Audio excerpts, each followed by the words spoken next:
All right, welcome everyone to another deep dive. Today we're going deep on something that's, I think, pretty important these days. It's the General Data Protection Regulation, the GDPR. You've probably seen that acronym floating around. Officially, it's Regulation EU 216679, but yeah, GDPR is what everyone calls it. Yeah, it's become quite the buzzword, hasn't it? And for good reason, too. The GDPR has really changed the game when it comes to how we handle personal data, especially in Europe. It definitely has. So for our listeners who maybe aren't as familiar, can you give us a quick rundown of what the GDPR is all about? Absolutely. At its core, the GDPR aims to harmonize data privacy laws across all the EU member states. It's all about giving individuals more control over their personal information, what companies can do with it, how they can access it, things like that. So it's like a single set of rules for data protection across the entire EU. Exactly. Before the GDPR, each country had its own laws, which made things pretty complicated for businesses operating in multiple EU countries. Right, I can imagine. So the GDPR simplifies things, but also puts a big emphasis on protecting people's data. That's exactly right. And it's been in effect for a while now, hasn't it? Since May 25th, 2018. It has. So companies have had some time to adjust, but I'm sure there are still lots of questions and challenges out there. Definitely. It's a pretty dense and complex piece of legislation. Which is where this deep dive comes in. We're going to break down the key parts of the GDPR, look at some of the challenges in implementing it, and explore potential solutions, all while referring back to the actual legal text. Sounds like a plan. It does. Let's get started. Now, where do we even begin with something as big as the GDPR? Well, I think a good place to start is with the basics. Chapter 1 of the GDPR lays out the general provisions, which kind of set the scene for everything that follows. Chapter 1, General Provisions. Okay. What kind of things does it cover? It starts with Article 1, which basically explains the subject matter and objectives of the GDPR.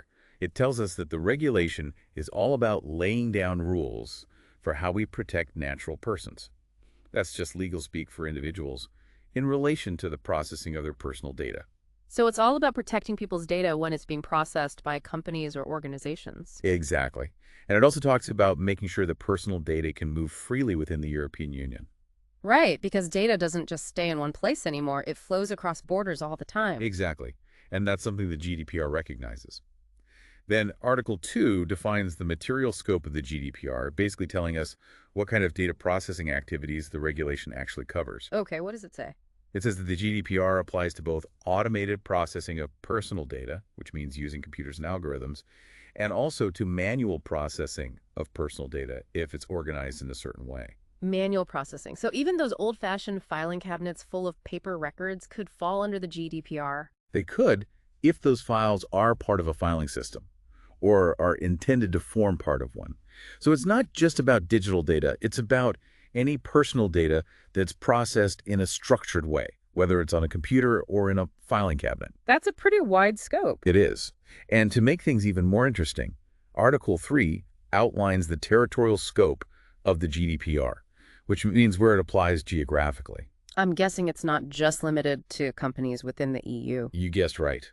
Right. It actually applies to any organization that processes personal data of individuals in the EU, regardless of where the organization itself is located. So even a company in, say, the US that collects data from EU citizens would have to comply with the GDPR. Exactly. If they're offering goods or services to people in the EU, or if they're monitoring the behavior of individuals in the EU, the GDPR applies. Wow, that's pretty far-reaching. It is. The GDPR has a global impact, which is something a lot of companies had to adjust to.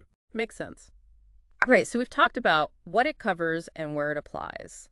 But there are so many terms and concepts we hear about with the GDPR. I'm thinking personal data, processing, controller, processor. How does the GDPR define all these things? That's where Article 4 comes in. It's basically the GDPR's glossary and P terms. Article 4, definitions. All right, hit me with some of the most important ones. Well, personal data is a big one. It's defined as any information relating to an identified or identifiable natural person. It's not just your name or address. It includes things like your online identifiers, location data, even your IP address, basically anything that can be used to directly or indirectly identify you. So it's a pretty broad definition. It is. And then there's processing, which covers almost anything you can do with personal data: collection, recording, organization, storage, adaptation, retrieval, consultation, use, disclosure, even erasure. It's all considered processing under the GDPR. So basically any action you take with someone's personal data falls under the GDPR. Pretty much. And two other crucial terms are controller and processor. The controller is the one who decides why and how personal data is processed. They're the ones calling the shots, setting the purpose and the means. And the processor. The processor is the one who actually carries out the processing on behalf of the controller. Think of a company that uses a cloud service to store its customer data. The company is the controller, deciding what data to collect and why, and the cloud service is the processor, actually storing and managing that data. So controller is a mastermind, and processor is the one carrying out the plan. A good way to put it. And it's important to note that both the controller and the processor have obligations under the GDPR. Makes sense. Okay, so that's chapter 1, the general provisions, laying the foundation. What's next? Now we move on to chapter 2, which is all about the core principles of the GDPR. Article 5 is the key one here. It outlines 7 fundamental principles that should govern the processing of personal data. Principles, huh? So this is about the ethics of data processing, making sure it's done the right way. Exactly. The GDPR isn't just about rules and regulations. It's about establishing a framework for ethical and responsible data handling. So what are these 7 key principles? The first one is lawfulness, fairness, and transparency. It means that any processing of personal data must have a legal basis, as we discussed earlier. It must be done in a way that's fair to the individual, and the organization must be open and honest about what they're doing with the data. Transparency is huge these days, especially with data. People want to know what's happening with their information. Absolutely. And that's what this principle is all about. The second principle is purpose limitation, which basically means you can only collect personal data for specific, explicit, and legitimate purposes. So you can't just collect data for any reason you want. No, you need a clear purpose. And you can't just change that purpose later on without a valid justification. For example, if you collect someone's email address to send them a newsletter, you can't then use it to target them with ads without their consent. Right, that makes sense. What's the next principle? The third one is data minimization, which means you should only collect and process the minimum amount of personal data that's necessary for the specific purpose you have in mind. So don't hoard data just because you can. Exactly. It's about being selective and responsible. The fourth principle is accuracy, meaning that the personal data you hold must be accurate and kept up to date. So if someone moves or changes their phone number, you need to update your records. That's right. You need to take reasonable steps to make sure the data you have is correct.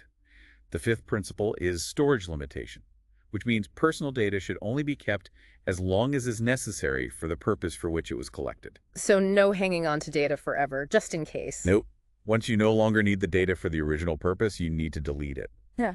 Unless, of course, there's a legal reason to keep it longer. Right. Makes sense. What are the last 2 principles? The sixth one is integrity and confidentiality, which is all about keeping data secure. It says that you need to process data in a way that protects it against unauthorized access, unlawful processing, accidental loss, destruction, or damage. So strong passwords, encryption, access controls, all that good stuff. Yes, all those things are important for ensuring data security. And finally, the seventh principle is accountability.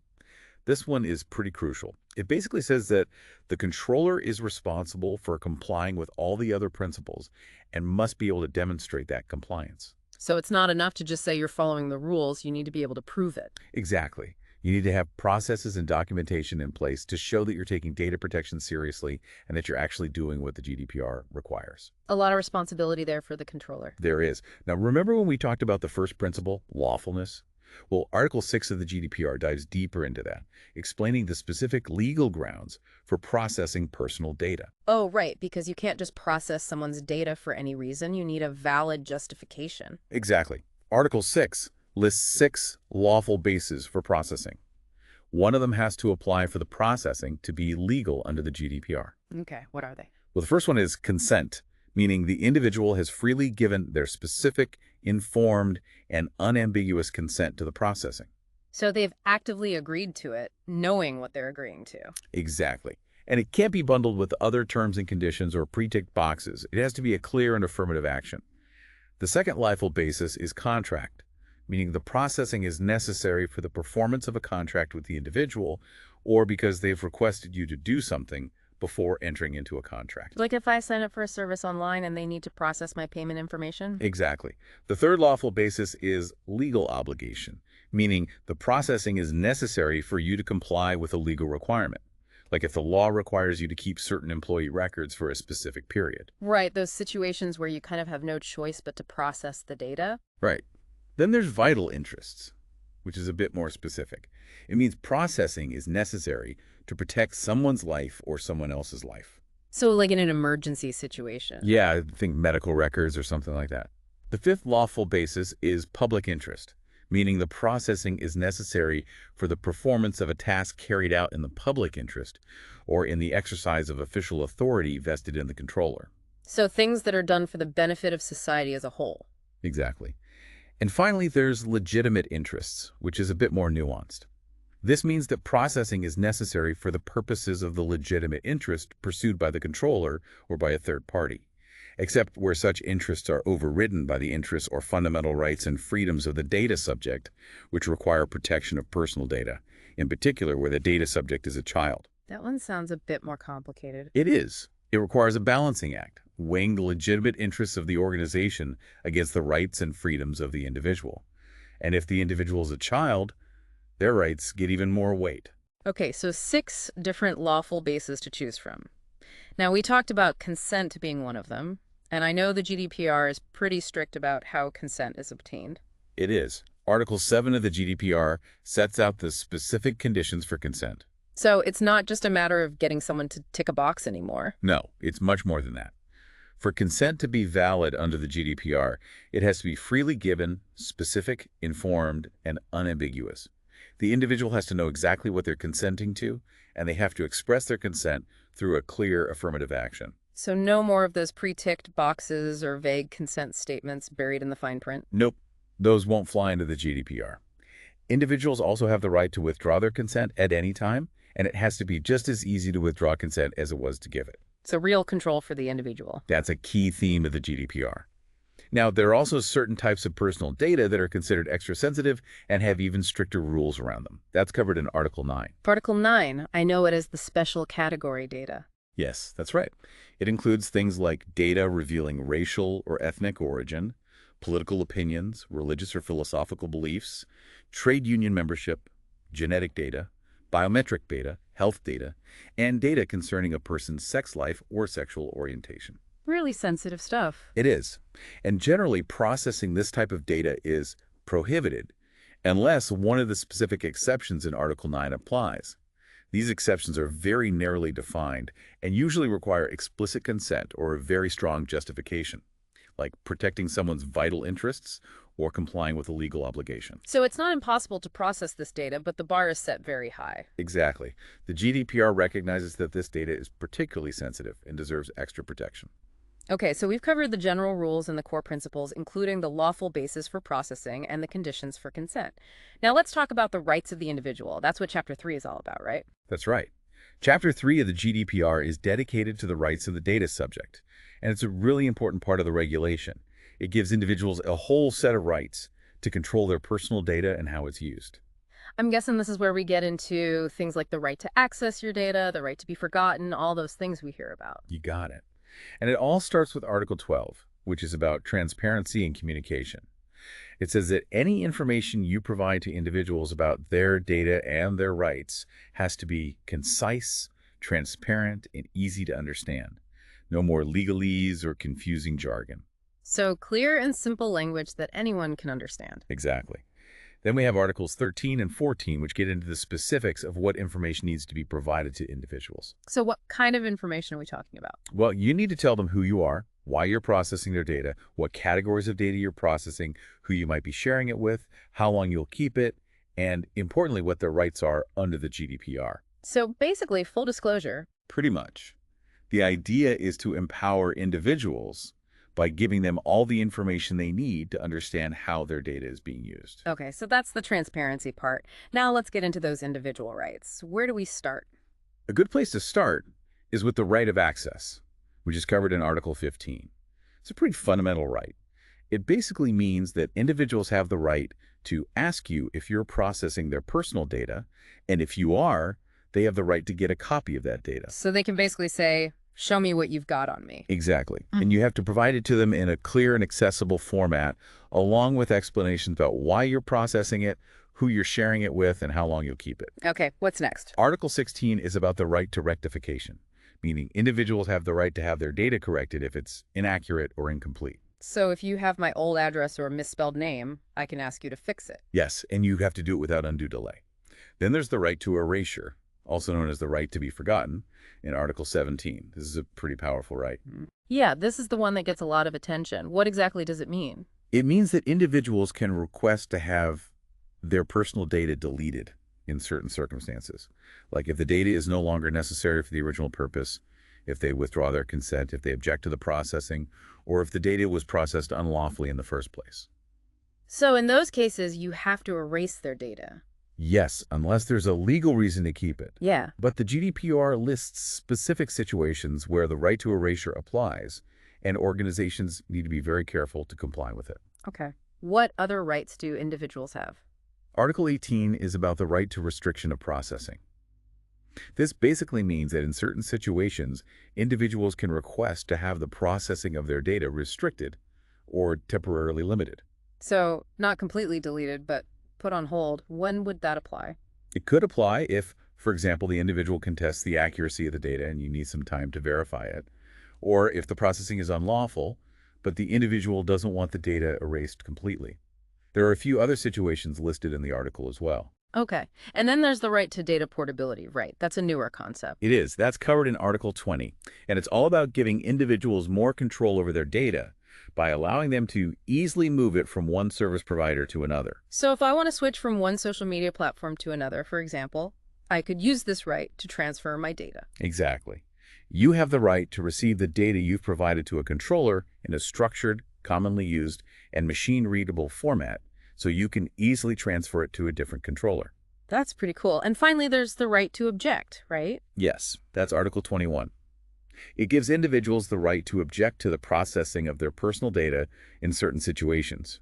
For example, if you're processing their data based on your legitimate interests, they can object, and you have to stop processing unless you can demonstrate compelling legitimate grounds that override their interests and rights. So it gives individuals a voice if they don't agree with how their data is being used. Exactly. And they also have an absolute right to object to the processing of their data for direct marketing purposes, which is something a lot of people appreciate. No more spam emails. Okay, so that's Chapter 3, covering all the rights that individuals have under the GDPR. It's a pretty comprehensive list, and it really shifts the power balance in favor of the individual. It does. It puts a lot more control in the hands of the people whose data is being processed. Now, Chapter 4 shifts our focus to the responsibilities of the controller and the processor. So what are some of their key obligations? Well, Article 24 focuses on the responsibility of the controller. It emphasizes that the controller is ultimately responsible for ensuring that all processing activities comply with the GDPR. Which makes sense, since they're the ones calling the shots. Exactly. And they have to be able to demonstrate that compliance, meaning they need to have procedures in place to prove they're doing things right. So it's about accountability, not just good intentions. Precisely. Then there's Article 25, which is all about data protection by design and by default. This is a really important concept in the GDPR. It's about building privacy protections into systems and processes from the very beginning. So not just adding them on as an afterthought. Exactly. You have to think about data protection right from the design phase of any new product or service. And the by default part means that the default settings should always be the most privacy friendly. So if you're setting up a new online account, for example, the default should be to only collect the absolute minimum amount of data that's necessary. Precisely. It's about making privacy the easy choice. I like that. What about processors? What are their obligations? Article 28 is all about the processor. It states that whenever a controller uses a processor, there has to be a written contract in place that clearly sets out the processor's responsibilities and obligations. So it's not enough to just verbally agree on things. No, it has to be a formal written contract. And the contract needs to ensure that the processor only acts on the instructions of the controller, that they keep the data secure, and that they help the controller meet their GDPR obligations, like responding to individuals' rights requests. So the controller can't just outsource the processing and wash their hands of it. Nope. The controller remains responsible even when they're using a processor. That's good to know. Now, we've talked about the importance of documentation, and Article 30 specifically requires organizations to keep records of their processing activities. It does. It's called the Record of Processing Activities. or ROPA for short. It basically means that both controllers and processors have to maintain a detailed inventory of all their data processing activities. What kind of information needs to be included in those records? Well, it has to include things like the names and contact details of the controller and DPO, the purposes of processing, the categories of data subjects and personal data, the recipients of the data, any transfers of data to third countries, the envisaged time limits for erasure of the different categories of data, and a general description of the technical and organizational security measures. Wow, that's pretty comprehensive. I can imagine keeping those records up to date could be quite a challenge. It can be, especially for larger organizations with complex data flows. Okay, so that's a lot of ground covered in terms of the core principles and obligations of the GDPR. But let's get real for a minute. The GDPR has been in effect for a while now, and I'm sure there have been some bumps in the road. What are some of the main challenges you've seen organizations face in implementing the GDPR in practice? Oh, there have definitely been some challenges. Consent management is a big one, particularly in the online world. Remember those strict conditions for consent we talked about earlier? Well, getting that right in practice can be tricky, especially when you're dealing with things like cookies and online tracking. Yeah, we've all seen those cookie banners that pop up on websites, and let's be honest, a lot of them are still pretty confusing and not very user-friendly. Exactly. It's challenging to make those banners clear and concise, give people real choices, and ensure that the consent they're giving is truly informed and specific. And then you have to manage withdrawals of consent, which adds another layer of complexity. Can you give us a real-world example of how this consent issue has played out?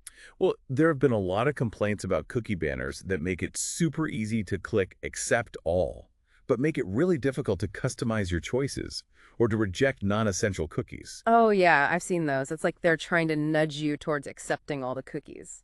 Exactly. And that's not compliant with the GDPR because consent has to be freely given.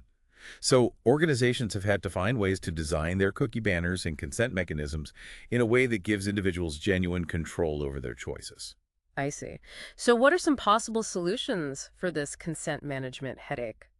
There are a few things organizations can do. They can make their cookie banners more user-friendly, with clearer explanations and easier ways to customize preferences. They can use granular consent mechanisms, allowing individuals to consent to different types of cookies separately, and they need to make sure it's just as easy to withdraw consent as it is to give it. So it's about putting the individual in control. Makes sense. What about other challenges? Another big one has been the role of the Data Protection Officer, or DPO. The GDPR requires certain organizations to appoint a DPO, but figuring out whether you actually need one can be confusing, especially for smaller businesses. And then finding someone with the right expertise and ensuring they have the necessary independence and resources can also be challenging. I can imagine it would be tough for a small business to find a qualified DPO. What are they supposed to do? Well, there are external DPO services available, where a company can outsource the role to an expert who works for multiple organizations. That can be a good solution for smaller businesses that can't afford a full-time in-house DPO. Okay, that makes sense. What other implementation challenges have you come across? Another big one is keeping those records of processing activities that we talked about earlier. It can be really difficult to map and document all the processing activities, especially for larger organizations with complex data flows. Right, because data is often spread across different systems and departments. It's not always easy to get a clear picture of everything that's going on. Exactly. And the GDPR requires you to have that clear picture. So organizations have had to invest in tools and resources to help them map their data flows and keep their records up to date. Technology can definitely be a big help in those situations. It can. Another challenge has been putting the principle of privacy by design and by default into practice. Oh, yeah, because that requires a real shift in mindset, doesn't it? It does. A lot of organizations used to think about privacy as an afterthought, something they'd tack on at the end of a project. But the GDPR says you have to consider privacy from the very beginning, right from the design stage of any new product or service. Can you give us an example of what that might look like in practice? Sure. Let's say a company is developing a new mobile app. Privacy by design would mean thinking about what data the app needs to collect, why it needs to collect it, and how it will be protected right from the start, not as an afterthought. And making sure those default privacy settings are as protective as possible. Exactly. It's about building privacy into the DNA of the app from the ground up. So it's a much more proactive approach to data protection. It is. and it can require some significant changes to internal processes and ways of thinking. Makes sense. What about data security and breach notification? I know the GDPR has some strict rules about that as well. It does. Organizations are required to implement appropriate technical and organizational measures to protect personal data from unauthorized access, disclosure, alteration, or destruction. And if a breach does occur, they have to notify the supervisory authority within 72 hours of becoming aware of it, and they may also have to notify the individuals affected. That 72-hour window seems pretty tight. It is, and it's something that has caused organizations a lot of headaches. They have to be able to detect breaches quickly, assess the risks, and take action, all within a very short time frame. Can you give us an example of a situation where this has been difficult? Imagine a company that gets hit with a ransomware attack. Their systems are locked down, they don't know how much data has been compromised, and they have to scramble to figure out what happened and who to notify, all within 72 hours. That can be a real nightmare scenario. I can imagine. So what can companies do to be better prepared for these situations? Well, they need to invest in strong security measures, like encryption and access controls. They need to have clear data breach response plans in place, with defined roles and procedures for notification. And they need to train their employees on cybersecurity best practices to help prevent breaches from happening in the first place. So prevention is key, but also being prepared for the worst. Exactly. And finally, there's the issue of international data transfers. In today's globalized world, data flows across borders all the time. But the GDPR has strict rules about transferring personal data outside the EU to ensure it maintains the same level of protection. That's where things like adequacy decisions and standard contractual clauses come into play, right? Exactly. The EU has deemed certain countries to have adequate data protection laws, so data can flow freely to those countries. But for other countries, you need to put in place appropriate safeguards, like standard contractual clauses or binding corporate rules. And these mechanisms can be complex to understand and implement. It sounds like a real minefield for multinational companies. It can be. They need to be very careful about where they're sending data and what safeguards they're putting in place to ensure it's protected. Okay. So we've talked about a lot of challenges, but what are some key takeaways for our listeners, some things they should keep in mind as they navigate the world of the GDPR? Well, first of all, remember that the GDPR is all about empowering individuals and giving them control over their personal data. That's the fundamental principle driving everything. So as a business or organization, you need to respect those rights and be transparent about how you're using data. Transparency is key. It is. And the GDPR isn't just about avoiding fines. It's about doing the right thing, being responsible, and building trust with your customers, clients, and employees. So it's not just a legal requirement, it's about ethical data handling. Exactly. And it's not a one-time thing either. It's an ongoing process. You need to constantly review your practices, adapt to changes in technology and the legal landscape, and make sure you're always putting privacy first. This has been a really fascinating deep dive into the GDPR, and I think we've covered a lot of ground, but of course we've only scratched the surface. There's always more to learn, more to explore. There is. It's a complex regulation with a lot of nuances. But hopefully, this deep dive has given our listeners a good foundation for understanding the key principles and challenges. And as always, we encourage our listeners to go deeper, to do their own research, and to think critically about how the GDPR and data privacy in general affect their own lives and the world around them. Absolutely. Thanks for joining us on this deep dive. Until next time.